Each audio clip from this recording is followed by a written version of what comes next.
President Biden is on his way to Anchorage, Alaska, where he will observe the 22nd anniversary of the September 11th attacks, over 4,000 miles away from memorial sites in New York City, Virginia, and Pennsylvania.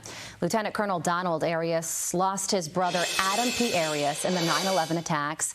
Matt Bocci lost his father, John Bocci, and Terry Strada lost her husband, Tom Strada, and they all join me now. Thank you so much for joining us this morning. Lieutenant Colonel Arias, I'll start with you. Your reflections on this day as President Biden is spending it thousands and thousands of miles away from any of the attack sites at a military base in Alaska. It's no surprise to me that he's not coming to Ground Zero or any of the 9/11 sites today. This is a president who has more in common with oligarchs out in Ukraine than he does with people of Lahaina or East Palestine.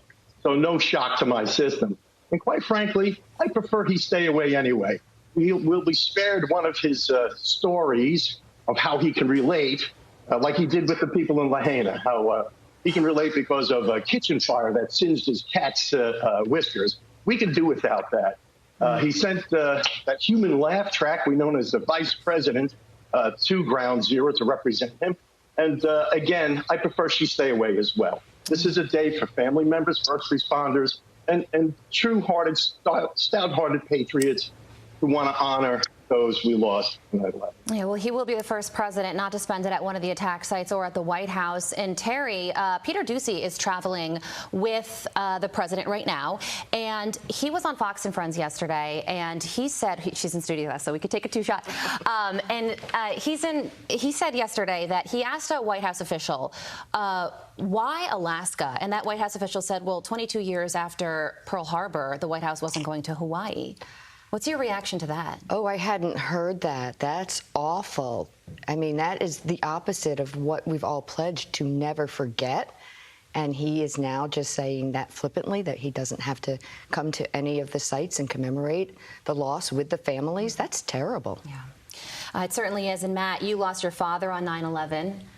So what is your message this morning? I think it's just portraying the unfortunate reality in this country. If our leader is so willing to not show up to the memorial services, it's showing the message that Americans have forgotten and that it's okay to forget. Unfortunately for myself and for all the other families and those joined with us this morning, we have no way of forgetting. This is something that forever changed our lives, and this is something that we're going to live with forever, even if the rest of the country can let this be a day that they do forget. Certainly not. Lieutenant Colonel Arias, the FBI and the Pentagon, they're reportedly preparing families for the reality that the 9/11 case may never go to trial, which means that this could end without a verdict for the 5 people that are sitting in Guantanamo Bay for planning this attack. What's your reaction to that? As far as I'm concerned, they can rot at Gitmo for the rest of their lives in legal limbo. And if I were a betting man, I would say that this will probably go to trial. I sat in on a meeting with the Office of Military Commissions here recently, and they're very far apart on a deal. So it's going to take a lot. They like their conditions at Guantanamo Bay. They don't want to go to suit. They don't want to be in solitary confinement, and we do. So this thing will drag on as it has been for the last 20 years, and I think it will come to trial. I doubt they'll make it. Yeah, Terry, the other thing is Saudi Arabia. And as a matter of fact, the president just met with Mohammed bin Salman, and he gave a very warm handshake to him, a very warm greeting before the G20 summit. And I know that you have a message to the Biden administration about our relationship with Saudi Arabia. What is that?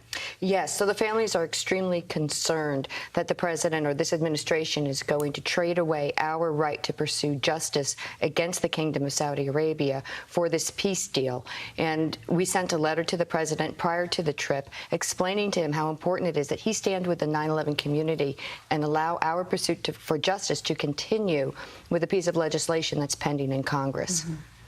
Well, as we know, the president will be in Alaska today. The vice president will be participating in a commemoration ceremony at the 9/11 Memorial and Museum later this morning as well. Lieutenant Colonel Donald Arias, Matt Bocci, Terry Strada, thank you all so much for joining us this morning. We so appreciate it.